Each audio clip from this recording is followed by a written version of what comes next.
할렐루야. 반갑습니다. 오늘 본문에서 사도 바울은 자신에 대한 자랑을 합니다. 자신에 대한 자랑. 이것은 어떤 이유로도 어리석은 일입니다. 그러나 그럼에도 불구하고 사도 바울은 자신에 대한 자랑을 하고 있습니다. 왜 그랬을까요? 그것은 고린도 교회 성도들을 거짓 선생들로부터 구해내기 위해서였습니다. 자신을 위한 목적이 아니라 고린도 교회 성도들을 위해서 부득불 자신을 자랑하고 있는 것입니다. 당시 고린도 교회 내에는 거짓 선생들이 침투를 해서 자기 자랑이라는 방법으로 성도들을 미혹하고 있었습니다. 즉 자신들이 대단한 존재인 것처럼 자랑하며 그에 비해 사도 바울은 보잘것없는 사람으로 매도하고 있었던 거예요. 그래서 부득이하게 바울은 자신도 그들과 못지않다라고 하면서 자랑을 하는 것입니다. 이는 고린도 교회 성도들이 거짓 선생들의 허탄한 자랑에 현혹되어 바울과 그가 전하는 복음을 배척하기 때문에 후득불 그들을 유익하게 하기 위해서 복음을 온전히 수용하고 받아들이도록 하기 위한 목적으로 자랑이란 어리석은 방법을 택한 거예요. 본문 16절입니다. 내가 다시 말하노니 누구든지 나를 어리석은 자로 여기지 말라. 만일 그러하더라도 내가 조금 자랑할 수 있도록 어리석은 자로 받으라. 좀 모순된 말씀 아니에요? 어리석은 자로 여기지 마라. 그런데 어리석은 자로 받으라. 자랑을 하는 것은 어리석은 자가 하는 거예요. 그러나 나는 그저 나를 높이기 위해서 자랑하는 것이 아니니 나를 어리석은 자로 그렇게 이해하지 마라. 설령 어리석다고 그렇게 생각하더라도 좀 참고 이해해달라 그렇게 하는 것입니다. 사도 바울의 고뇌가 묻어난 말이죠. 자기 자랑은 어떤 이유로도 어리석은 일이지만 부득이하게 하는 자랑이니 받아들여 달라는 당부입니다. 그리고 이러한 자랑은 주님의 말씀을 따라 하는 것은 아니라고 했습니다. 그저 자기 생각에 하는 거라. 본문 17절과 18절을 현대인의 성경에서 같이 읽습니다. 내가 지금 말하는 것은 주님이 시켜서 하는 말이 아니라 그저 어리석은 사람처럼 자랑하는 말에 지나지 않습니다. 많은 사람들이 육적으로 자랑하므로 나도 자랑하겠습니다. 지금 자기 자랑을 하는 것은 주님이 시켜서 그렇게 자랑하라고 해서 하는 말이 아니라 왜냐하면 자랑은 어리석은 것이기 때문에 그러나 어쩔 수 없이 불가피하게 자랑한다는 것입니다. 바울의 고뇌에 찬 모습이죠. 그만큼이나 자신을 자랑하는 것에 대해서 조심해야 할 것을 우리가 여기서 발견하게 되죠. 그것이 우리 지난주에 살펴봤던 정결한 그리스도의 신부로서의 갖추어야 될 그리스도의 모습인 것입니다. 세상이 추구하는 것은 전혀 상반된 모습이죠. 세상은 언제나 자기 자랑을 추구합니다. 자랑을 못해서 힘들어하고 괴로워하는 거죠. 그래서 뭐라도 자랑할 거리가 있나 하고 찾으려고 애를 쓰는 것입니다. 요즘 시대는 특히 더해요.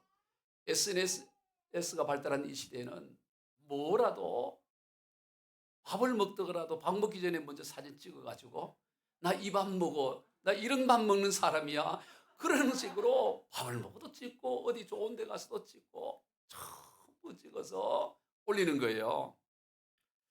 뭐라도 자랑거리가 있으려고 애를 찾는 거죠.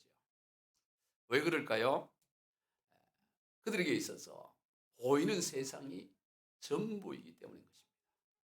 더 높은 가치가 없기 때문이에요. 세상 영광이 가장 크고 전부이기 때문에 그 다음이 없기 때문에 그저 이 세상 가운데서 내가 영광을 나타내고 싶은 거예요. 뭐라도 자기를 드러내고 자랑하고 싶은 것입니다. 그러나 우리 그리스도인들에게는 그 다음이 있습니다. 더 크고 더 높은 가치가 있습니다. 바로 하나님입니다. 하늘나라입니다. 예수 복음입니다. 그에 비하면 이 땅의 어떤 자랑과 명예도 한낱 배설물에 지나지 않아요. 아무것도 아닌 것입니다. 하나님 앞에서는, 하늘나라 앞에서는 세상의 그 어떤 것도 자랑할 만한 것이 못 돼요. 그저 부끄러워서 숨겨야 될 만한 거예요. 여러분, 우리가 돈으로 설명하면 금방 이해가 됩니다. 사람이 돈에 민감하게. 100억이라는 돈 얼마나 큰 돈입니까? 한 번쯤 가졌으면 좋겠죠. 100억. 너무 크다 보니까 나와는 상관없는 돈으로 이해되겠지만 아마 100억을 갖고 있으면 통장에 100억이 있으면 자랑스러울 거예요. 그러나 그 100억을 가지고 있는 사람도 100조를 가지고 있는 사람 앞에서는 100억이 있다는 게 자랑이 못 될 것입니다. 아마 100조 앞에서는 부끄러워서 숨으려고 하지 않겠어요? 예수 복음의 가치가 그렇습니다. 하늘나라의 가치가 그렇습니다. 100조가 아니라 무한대의 가치를 가지는 것이 예수 복음의 가치고 하늘나라의 가치예요. 그러니 그 앞에서 세상에 무엇을 내놓고 무엇을 자랑할 것이 있겠습니까? 그러므로 세상의 자랑은 헛된 것이고 어리석은 것에 지나지 않는 거예요. 우리 예레미야 9장 23절 같이 읽습니다. 여호와께서 이와 같이 말씀하시되 지혜로운 자는 그의 지혜를 자랑하지 말라. 용사는 그의 용맹을 자랑하지 말라. 부자는 그의 부함을 자랑하지 말라. 자랑하는 자는 이것으로 자랑할지니 곧 명철하여 나를 아는 것과 나 여호와는 사랑과 정의와 공의를 땅에 행하는 자인 줄 깨닫는 것이라. 나는 이 일을 기뻐하노라. 여호와의 말씀이니라. 여러분, 지혜가 얼마나 귀합니까? 지혜롭다는 것 참으로 자랑스러울 것 같은데 지혜롭다고 자랑할 건 못 된다. 용사가 용맹하다는 것 자랑할 만한데 그거 자랑할 건 못 된다. 고유함 자랑할 것이 못 된다는 거예요. 왜? 하느님 앞에 그런 것들은 먼지 같은 것에 지나지 않기 때문에. 참으로 자랑할 것은 곧 명철하여 나를 아는 것, 하나님을 알게 되었다는 것. 하나님이 어떤 분이고 하나님은 사랑과 정의와 공의를 행하신다는 이 하나님을 내가 안다는 것, 이것만이 참된 자랑이라는 것입니다. 여러분, 세상에 자랑할 만한 게 없어요. 실상은 들어가 보면 보잘것. 용사가 용맹하다.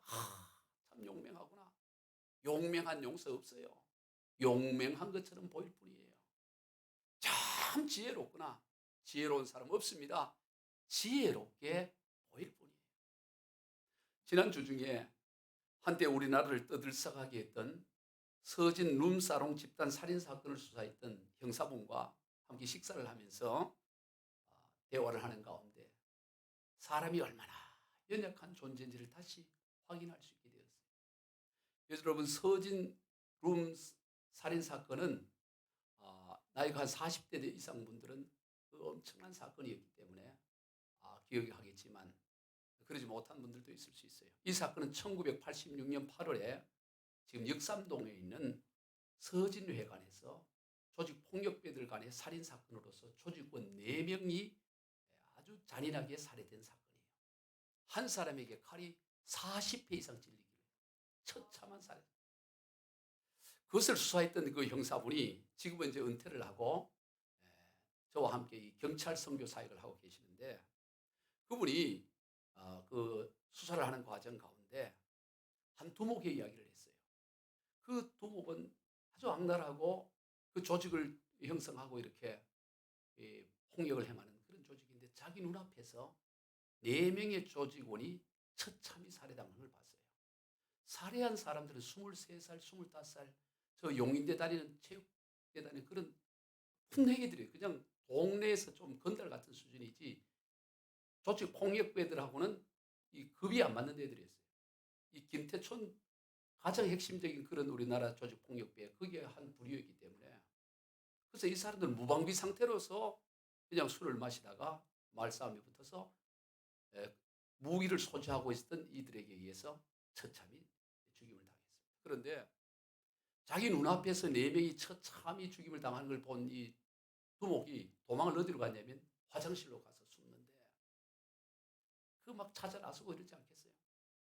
그런데 그 자기도 이제 잡히면 꼼짝없이 죽게 되는데 그게 두려워가지고 화장실 문을 잠그고 혁대를 잡았는데 그 혁대를 얼마나 두려워 떨었던지 출동한 형사가 봤더니 혁대가 부풀어 올라 있을 정도예요. 얼마나 무서워서 벌벌벌 떠는지. 두목이 그 이야기를 제가 들으면서 다시 아니 아무리 사람이 두려워 혁대를 잡고 떨어도 혁대가 어떻게 부풀을 수가 있어야 하니까 내가 더 자세히 물어봤더니 막 그렇게 떨었다. 제정신이 아닌 거지, 무서워서. 여러분, 용맹한 인간이 없어요. 용맹한 것처럼 보일 뿐입니다. 지혜로운 인간이 없습니다. 지혜로운 것처럼 보일 뿐이 다 연약한 존재예요. 이런 특히 여성들 가운데 보면 저분은 여장부다라고. 여장부 없어요. 여장부처럼 보일 뿐이에요. 다 돌아서면 약해요. 강한 사람이 없습니다. 말 한마디 때문에 상처 입고 말 한마디 때문에 그 괴로워하고 힘들어하는 경우들이 얼마나 많아요. 인간은 흙으로 만들어진 쉽게 부서지고 무너지는 약한 존재인 것입니다. 그러므로 자랑할 것이 아무것도 없어요.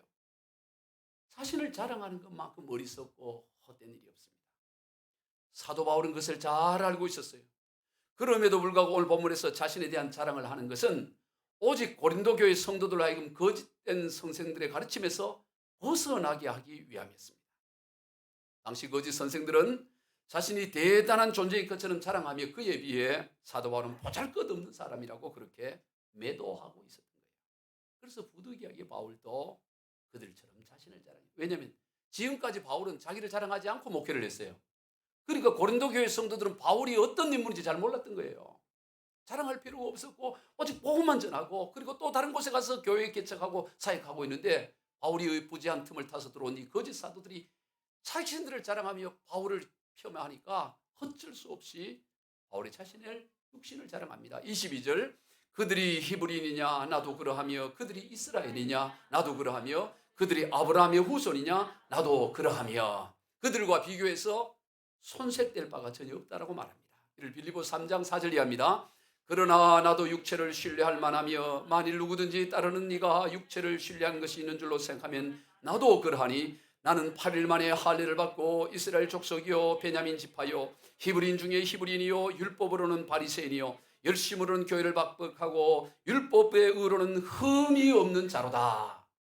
율법으로는 정통 유대인으로 봤을 때는 아무 흠이 없는 자라고 그렇게 말하는 거예요. 더군다나 이 사람은 태어나면서부터 로마 시민권을 가진 사람입니다. 모태 로마 시민권자예요. 당시 유대인으로서는 당대 최고의 스펙이었습니다. 그러나 그러한 것들의 가치에 대해서 바울은 뭐라고 말해요? 그 다음 7절 이하에서 이렇게 말해요. 시작. 그러나 무엇인지 내게 유익하던 것을 내가 그리스도를 위하여 다 해로 여길 뿐더러 또한 모든 것을 해로 여김은 내 주 그리스도 예수를 아는 지식이 가장 고상하기 때문이라.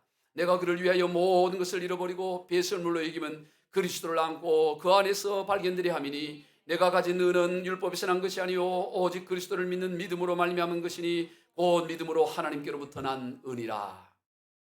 바울은 자기는 율법으로는 흠이 없는 자고 태어나면서 8일 만에 할례를 받고 히브리인 중에 히브리인이요 얘기하고 나서는 그러나 그거는 전혀 유익하지를 못해. 내게 유익하던 것을 내가 그리스도를 위하여 다 해로 여겨. 그게 예전엔 유익하다고 자랑거리라고 생각했는데 지금은 보니까 해로운 것에 지나지 않고 그저 배설물에 지나지 않는다. 그런데 지금 거짓 선생들은 그 배설물에 지나지 않는 해로운 것 같은 그런 것을 가지고 자랑하면서 그리스도의 참된 복음을 가리고 있다라는 것입니다. 그거에 대해 안타까워하는 거예요. 예전엔 그게 자랑스러웠어요. 근데 바울은 그것을 배설물이다 이렇게 자랑스러워요. 그럼 마치 이런 것 같아요. 여러분 저 랍스타라고 들어보셨어요? 랍스타. 1인분 20만 원짜리. 뭐 들어는 보실 수도 있지만 드시지는 않았겠죠. 보통 드시기 어렵잖아요. 그런데 1인분 20만짜리 랍스타를 배불리 먹은 거야. 배불리 먹고 나서 이 자랑을 해야 되겠는데 먹었는데 금방 소화가 돼버리고 사라지니 아깝잖아요. 그래서 화장실에 가서 소화된 것을 다 받아놓는 거예요. 바가지에 받아가지고 농에다가 꼭 놨다가 오는 사람마다 보여주면서 내가 20만 원짜리 먹은 랍스타 이게 남았다고 그걸 보여주면 그거 어떻게 되겠어요? 말이 안 되잖아요. 바로 그와 같은 모습이라는 거예요. 너희가 지금 자랑스럽다고 하는 거 그거 배설물에 지나지 않는 거야. 바로 그래 말하고 있는 것입니다. 오늘 우리도 보면 자랑스럽다고 내놓은 것이 바로 그와 같은 것일 수가 있습니다. 이단 사상을 펼치는 자들 그들은 또 문제지만 거기에 미혹되어 넘어가는 일도 마찬가지예요. 그런 거 꺼내놓고 자랑하면 그런 거 좀 치워라 이래야 되는데 와 그래 이게 20만 원짜리 랍스타 배설물이야. 이렇게 한번 찍어 먹어볼까? 이래 되겠어요. 아이고 점심시간에 큰일 났네. 예? 이단 사상을 펼치는 이도 문제지만 거기에 미혹되어 가는 이도 마찬가지로 문제인 거죠. 그 바탕에는 탐욕이 자리를 잡고 있는 것입니다. 이단 사상들은 언제나 교묘한 방법으로 인간의 깊은 탐욕을 자극하는 것입니다. 요즘 가장 문제시되고 있는 신천지의 주장이 그래요. 이 신천지에 들어와서 교육을 받으면 죽지 않고 영생불사한다는 것이 신천지 교리의 핵심입니다. 즉 요한계시록 7장과 14장에 나오는 14만 4천 명이라는 이 숫자를 문자 그대로 받아들여서 신천지의 교우가 14만 4천 명이 되면 순교한 14만 4천의 하늘에 있는 영과 합일이 되어서 신일 합체를 이루어서 영생불사, 이 땅에서 영원히 산다는, 그게 신천지 핵심 교리예요. 보통 이단들은 뭐냐면 언제 10월 28일 또 몇 년도 뭐 이렇게 하면서 기한을 정해놓고 종말이 온다고 얘기하는데, 요 신천지는 그 기한을 정하지 않고 그들의 교인의 숫자를 정해놔요. 14만 4천 명만 만들면 당신 영생불사하니 죽자사자 전도하라는 거예요. 그러니까 14만 4천 만들려고 죽으라고 전도하는 거예요. 신천지 교회 아무나 붙잡고 이만희가 죽을까 안 죽을까? 죽지 않는다고 믿는, 그들은 이만희가 영생불사한다고 믿는 거예요. 자기들도 14만 4천 되면 영생불사한다고 믿으니까 어떻게 하든 전도하려고 하는 거예요. 영생불사한다, 죽지 않고 영원히 산다. 얼마나 혹할 만한 일이에요. 바로 인간의 깊은 탐욕을 자극하는 것입니다. 어리석기가 그지없는 것입니다. 결국 그러한 거짓 주장하는 이들은 곧 영적 사기꾼들인데, 이들에게 다 모든 걸 빼앗기는 결과에 이르게 돼요. 오늘 본문에서도 거짓 선생들의 주장에 미혹된 고린도 교회 성도들은 결국 거짓 선생들에게 다 빼앗기는 거예요. 여러분, 사기꾼은 사기치려고 밥 사주고 사기치려고 뭐 좋은 이야기 하지, 결론은 뭐냐? 사기치는 데 목적이 있는 거예요. 다 빼앗는 겁니다. 오늘 보면 19절 20절입니다. 너희는 지혜로운 자로서 어리석은 자들을 기쁘게 용납하는구나. 누가 너희를 종으로 삼거나 잡아먹거나 빼앗거나 스스로 높이거나 뺨을 칠지라도 너희가 용납하는도다. 이 고린도는 그리스 지역 헬라 철학의 본거지잖아요. 너희들이 스스로 지혜롭다고 하지만 어리석게도 지금 어리석은 주장하는 자를 다 받아. 너희가 대학 가고 무슨 박사라 그러고 똑똑하다 그러는데 너희들은 그렇게 왜 어리석은 거 다 받아들이냐? 어떤 이단 사상 다 받아들여서 결국에는 너희 인생을 봐라, 그들에게 다 빼앗기고 다 망가있지 않았냐 이 말이에요. 너희를 그들이 종으로 삼고 있으면서도 잘또 용납하는구나. 여러분, 학문이 있고 대학 교수들도 이단 사상에 빠져갖고 다 탕진하고 그러면서도 거기에 매여 있는 것을 우리가 방송에서 자주 보잖아요. 오늘도 그런 경우들이 허다하지 않습니까? 참으로 안타까운 거예요. 오늘 본문에서 사도 바울은 그러한 헛된 가르침에 빠진 고린도 교회 성도들을 구해내기 위해서 부득불 자신에 대해서 자랑을 하는 것입니다. 그렇게 육적인 자랑을 하고 난 다음에 이어서 그리스도인으로서 참된 자랑을 합니다. 23절 이하입니다. 그들이 그리스도의 일꾼이냐 정신없는 말을 하거니와 나는 더욱 그러하도다. 내가 수고를 넘치도록 하고 옥에 갇히기도 더 많이 하고 매도 수없이 맞고 여러 번 죽을 뻔하였으니 유대인에게 40에 하나 감은 배를 5번 맞았으며 3번 태장으로 맞고 1번 돌로 맞고 3번 파선하고 일주일을 깊은 바다에서 지냈으며 여러 번 여행하면서 강의 위험과 강도의 위험과 동족의 위험과 이방인의 위험과 시내의 위험과 광야의 위험과 바다의 위험과 거짓 형제 중에 위험을 당하고 또 수고하며 애쓰고 여러 번 자지 못하고 줄이며 목마르고 여러 번 굶고 춥고 헐벗었노라. 먼저는 저들이 육적인 걸 자랑하니까 나도 그들과 비교해서 결코 손색될 바가 없다고 같이 그렇게 자랑하고 난 다음에는, 그 다음에는 참된 그리스도인의 자랑을 합니다. 그리스도인으로서의 참된 자랑을 하는데 그 자랑의 내용을 읽어보면 뭐 이런 걸 갖고 자랑하나 싶어요. 매를 수없이 맞은 이야기, 옥에 갇힌 이야기, 돌에 맞은 이야기, 배가 파선당해서 죽을 뻔한 이야기, 전부 고난당한 이야기 하는 것입니다. 26절에 위험, 강의 위험, 강도의 위험이라는 단어가 무려 8번 나와요. 온갖 위험 다 당하고, 27절에 보면 수고하고 애쓰고 잠도 못 자고 줄이고 목마르고 굶고 춥고 헐벗었다. 그걸 자랑하고 있는 거예요. 여러분, 이게 자랑할 만합니까? 여러분 주변에 여러분이나 여러분의 자녀 가운데 그 잠도 제대로 자지 못하고 줄이고 목마르고 굶고 춥고 헐벗고 있다면 그걸 자랑하겠습니까? 우리 아들이 지금 이렇게 헐벗고 굶고 춥고 있다고 그걸 자랑할 만하겠어요? 그런데 바울은 이것을 자랑하고 있는 것입니다. 나아가서 뭐라 그러냐? 30절로 33절입니다. 내가 부득불 자랑할진대 내가 약한 것을 자랑하리라. 다메섹에서 아리다 왕의 고관이 나를 잡으려고 다메섹 성을 지켰으나 나는 광주리를 타고 들창문으로 성벽을 내려가 그 손에서 벗어났노라. 자랑의 마침표를 찍으면서 하는 말이, 자신을 잡으려고 사람들이 그렇게 성문에서 지키고 있을 때 자기는 성벽에서 광주리를 타고 도망을 갔다, 그걸 자랑하고 있는 거예요. 이걸 세번역 성경에서는 이렇게 했습니다.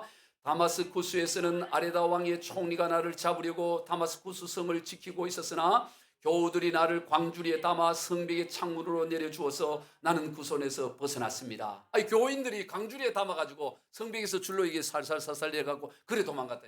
여러분, 이게 자랑거리예요, 숨길 이야기예요. 여러분 보세요. 광주리로 성벽을 타고 도망간 이야기는 자랑할스러울 게 없어요. 굳이 그걸 자랑하려면 내가 광주리를 탔는데 이 광주리가 붕 뜨더니 손오공의 구름처럼 나를 쭉 해서 밑에서 쳐다보면서 그리고 내가 그래 왔다. 그러면 그게 자랑할 만하지. 그래야 되잖아요. 근데 아니, 그 광주리에서 내리려면 얼마나 힘들어요. 조심 막 끈도 한참 길 거 아니에요. 힘도 든다고 이게 묶고 내리려면 얼마나 시간도 걸리고 힘들겠어요. 그래가지고 도망갔다고. 아니, 정말로 자랑하려면 성문에 막 지키고 있어도 떳떳하게 막 그냥 걸어가는 거예요. 걸어갔는데 그들 눈에는 안 보여. 그들 눈에는 아무것도 안 보고 멀쩡하게 눈을 뜨고도 못 보고, 그래 내가 벗어났다. 그러면 그런 걸 자랑할 수가 있겠지요. 그런데 사도 바울은 도망간 이야기, 광주리 타고 성벽에 도망간 이야기를 자랑을 하고 있다 이 말이에요. 왜 사도 바울은 그러한 자랑을 했을까요? 왜 그런 자랑을 했을까요? 간단합니다. 왜 약함을 자랑했을까? 약할 때 비로소 강해지기 때문인 것입니다. 나의 약함 가운데 하나님의 강하심이 나타나기 때문에, 그래서 약함을 자랑하는, 고린도후서 12장 10절입니다. 그러므로 내가 그리스도를 위하여 약한 것들과 능력과 궁핍과 박해와 공고를 기뻐하노니 이는 내가 약한 그때의 강함이라. 약할 때 기뻐한다는 거예요. 능력을 받고 궁핍하고 박해와 공고를 하는 것을 나는 기꺼이 받아들이고 기뻐한다. 왜? 그때 내가 진정으로 강해지기 때문이다. 자주 비유로 말씀을 드리지만 여러분, 이 종이 한 장은 참으로 약합니다. 쉽게 그냥 찢어지고 쉽게 그냥 이게 날려가기도 하고 바람에 아무 힘이 없지요. 그런데 이 종이가 강해지려면 어떻게 하면 될까요? 내가 좀 강해져야 되겠구나. 마인드 컨트롤 해야지. 나는 찢어지지 않는 종이야 하고 막 이렇게 훈련을 한들 이 종이가 강해지겠어요? 아니, 아침 저녁으로 조깅해야지. 하루에 한 번씩 우면산 뛰어갔다 내려와게. 이 종이가 아침으로 우면산 뛰어갔다 내려온들 이 종이가 강해질 수 있겠어요? 종이는 본질적으로 약해요. 아무리 운동을 하고 아무리 마음을 담대하게 먹어도 종이는 종이라 찢으면 그냥 찢어지는 거예요.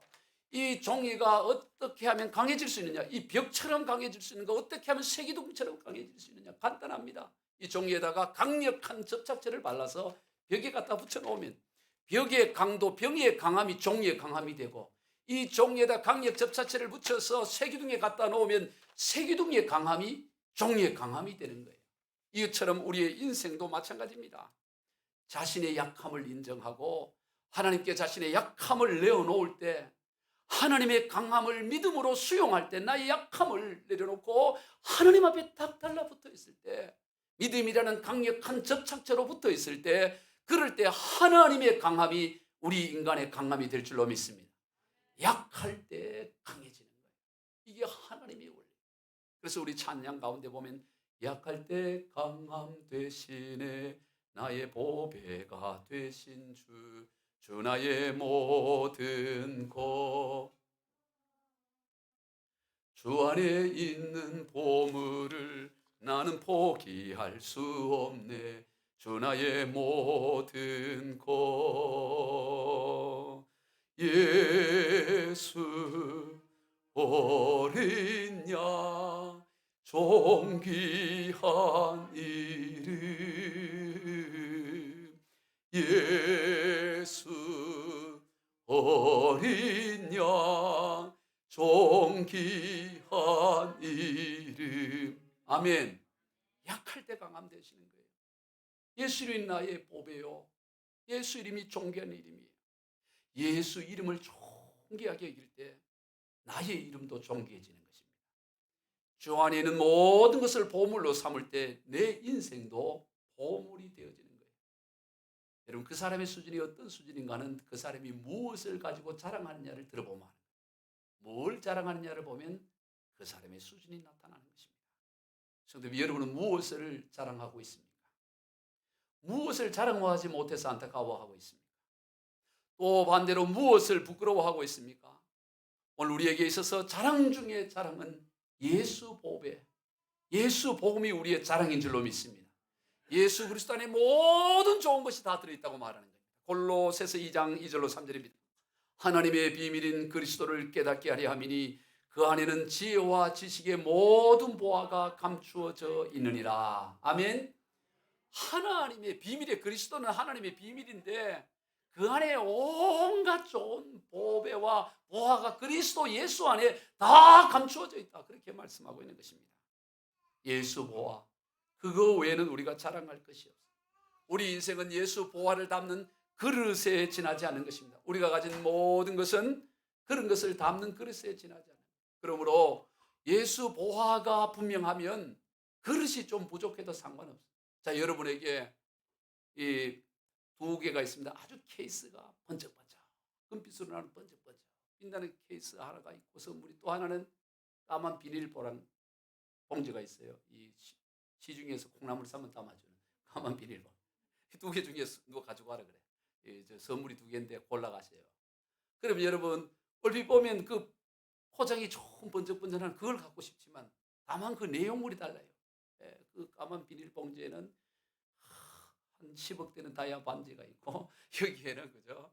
돈천원짜리 그런 콩나물이 들어있어요. 그럼 여러분 뭐 가지고 가겠어요? 누구라도 그 10억짜리 그 다이아몬드가 있는 그걸 가지러 가겠죠? 그 모양이 뭐냐가 중요한 거예요. 그 안에 뭐가 들었냐가 중요한 거예요. 오늘 우리의 인생 가운데 우리 중에 가장 귀한 보배 중에 보배인 예수 보배가 우리가 있으면 우리의 그 모양이 까만 봉지든 하얀 봉다리든 뭐든 상관이 없어. 그건 중요한 게 우리 안에 뭐가 들어있느냐 이게 중요해. 보배 중에 보배신 예수 그리스도가 있으면 우리의 삶의 수준이 어떠하냐 소유가 뭐 그런 건 그냥 봉지에 지나지 않는 것입니다. 봉다리에 지나지 않는 거예요. 여러분 우리나라 고전 중에 보면 춘향전이라고 있습니다. 춘향전은 누구나 잘 알죠. 이 남자 주인공 이도령이 과거에 급제를 해서 암행의사가 되죠. 장원급제를 해서 그래서 전라남도 남원에 이렇게 됩니다. 남원이 전라남도인가 북도인가.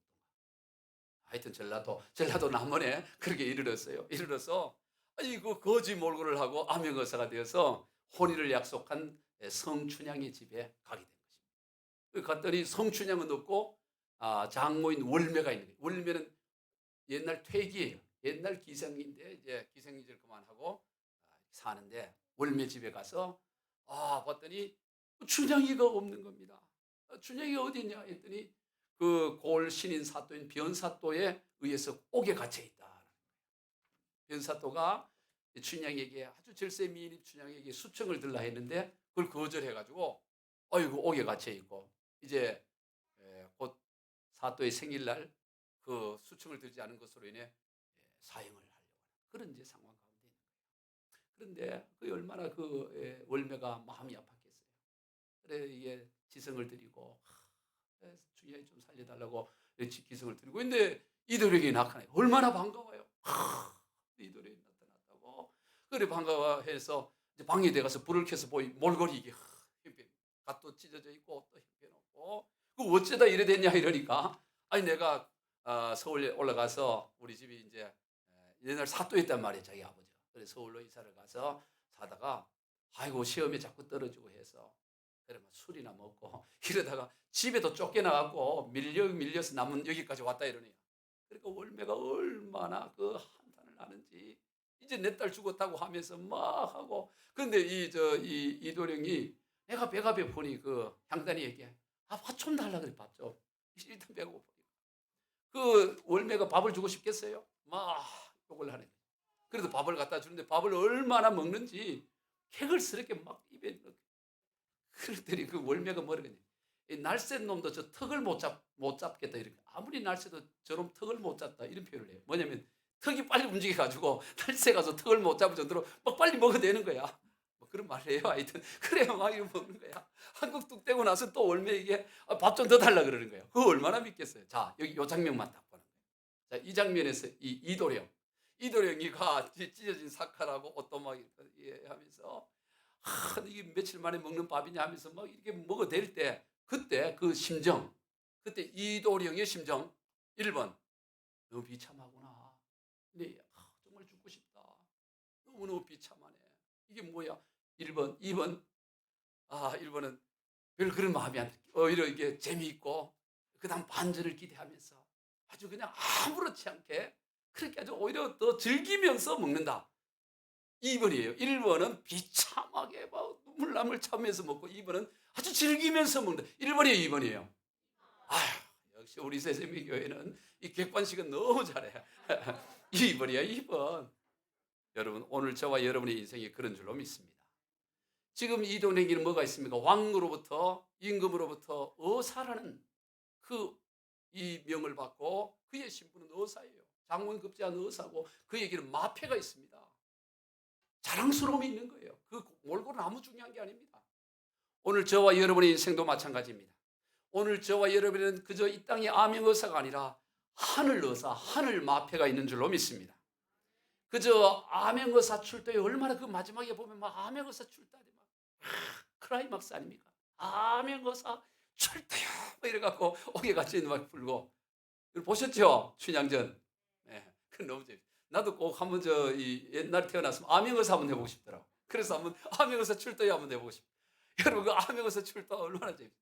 그런데 여러분 저와 여러분은 암행의사 출도 정도 아니라 하나님의 나팔 소리 천지진동하는 날이 올 줄로 믿습니다. 암행의사 출도와 비교할 수 없는 하나님의 나팔 소리 천지진동할 때에 그날이 오늘 저와 여러분에게 기다리고 있는 것입니다. 그날의 영광은 세상의 모든 영광을 다 합친 것보다 천배 만배나 큰 것입니다. 그러므로 오늘 저와 여러분은 오직 예수 복음만을 자랑해야 되는 것입니다. 오직 예수 복음. 다른 건 아무것도 아니야. 상관없어. 누가 뭐라고 해도 상관없고 누가 조롱해도 상관없고 내가 지금 암행의사인데 내게 마패가 있는데 이도령처럼. 그리고 오늘 본문의 사도 바울은 자신의 약함에 대해서 말하는 가운데 무엇보다도 교회를 향한 염려가 가장 크다고. 내가 뭐 매 맞고 그냥 굶고 이런 건 아무것도 아니라고. 내가 진짜 힘든 것, 정말 약한 것은 교회들을 향한 염려라고 그래 말해요. 보면 28절로 29절입니다. 이 외의 일은 고사하고 아직도 날마다 내 속에 눌리는 일이 있으니 곧 모든 교회를 위하여 염려하는 것이라. 누가 약하면 내가 약하지 아니하며 누가 실족하게 되면 내가 애타하지 아니하냐. 이 28절에서 이 외의 일은 고사하고 이런 표현을 써요. 이 외의 일이라는 것은 앞에서 매를 맞고 옥에 갇히고 돌에 맞고 파선나 죽을 뻔 이걸 말하는 거예요. 이런 일을 일단 제쳐놓고라도 그런 일은 제쳐놓고라도 정말 내가 힘들어하는 거는 교회를 향한 염려다. 교회를 향한 염려. 이걸 세번역 성경에서 이렇게 해놨습니다. 시작. 그 밖의 것들은 제쳐놓고라서 모든 교회를 향하는 염려하느가 날마다 내 마음을 누리고 있습니다. 누가 약해지면 나도 약해지지 않겠습니까? 누가 넘어지면 나도 애타지 않겠습니까? 바울이 진짜 약하면 매 맞고 이런 게 아니라 그런 거는 뭐 그래도 하겠다 이거예요. 근데 정말 힘든 거 뭐냐? 모든 교회를 향한 염려가 날마다 내 마음을 누르고 있다. 그렇게 말합니다. 그것이 사도 바울의 가장 약한 부분이었습니다. 그것은 바로 하나님 아버지의 마음이었던 것입니다. 모든 교회를 향한 그 염려는 바로 하나님 아버지의 마음이 그 마음을 바울은 품고 있었던 거예요. 그것 때문에 힘들었던 것입니다. 성도 여러분, 여러분의 가장 약함은 어디에 있습니까? 날마다 여러분의 마음을 누리고 있는 염려는 무엇입니까? 저와 여러분은 강하신 하나님께 붙임받은 인생입니다. 그래서 아까 종이 한 장이 벽에 붙고 쇠기둥에 붙을 때 그거 하나 된 것처럼 오늘 저와 여러분은 믿음이라는 이 강력한 접착제로 하나님과 하나 된 인생이에요. 그러므로 하나님의 꿈이 우리의 꿈이 되고 하나님의 마음이 우리의 마음이 되고 하나님의 시선이 우리의 시선이 되고 하나님의 손과 발이 우리의 발이 되어야 돼요. 그래서 찬양 가사 보면 아버지 당신의 마음이 있는 곳에 나의 마음이 있기를 원해요.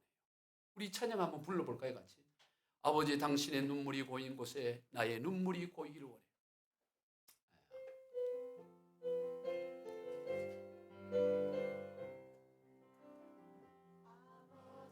당신의 마음이 있는 곳에 나의 마음이 있기를 원해요.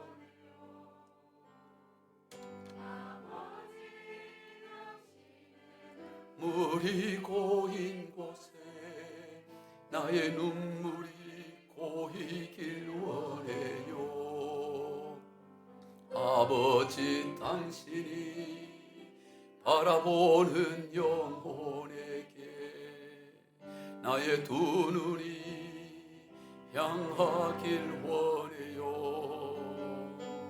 아버지 당신이 울고 있는 어두운 땅에 나의 두 발이 향하길 원해. 나의 마음이 아버지의 마음 알아. 내 모든 뜻 아버지의 뜻이 될 수 있기를. 나의 온 몸이 아버지의 마음 알아. 내 모든 삶 당신의 삶. 나의 마음이 아버지의 마음 알아. 나의 마음이 아버지의 마음 알아. 내 모든 뜻 아버지의 뜻이 될 수 있기를. 나의 온 몸이 아버지의 마음 알아. 내 모든 삶 당신의 삶. 아멘. 이 찬양 가사가 저와 여러분의 고백이 되고 노래가 되고 간증이 되기를 소망합니다. 하나님의 마음이 나의 마음이 되고 하나님의 눈물이 나의 눈물이 되며 하나님의 두 손과 두 발이 나의 두 손과 두 발이 되는, 그게 우리의 노래가 되고 꿈이 되고 비전이 되어야 돼요. 우리 모두 자신의 연약함을 자랑하며 우리의 약함을 통해 오직 하나님의 강함이 드러나는, 그래서 하나님과 완전한 하늘을 이루는 그런 삶을 다 살아가신 저와 여러분 되시길 주 예수 그리스도 이름으로 축원드립니다. 기도하시겠습니다. 하나님 아버지 감사합니다. 오늘 우리는 약합니다. 흙으로 지은 바 되었기에 작은 충격에도 깨어지고 부서지고 무너지는 약한 존재라는 사실을 늘 하나님 앞에 내어놓음으로 우리의 약함을 통해 하나님의 강함이 우리의 것이 되는 삶이 되게 하여 주시옵소서. 축복하며 예수님의 이름으로 기도하옵나이다. 아멘.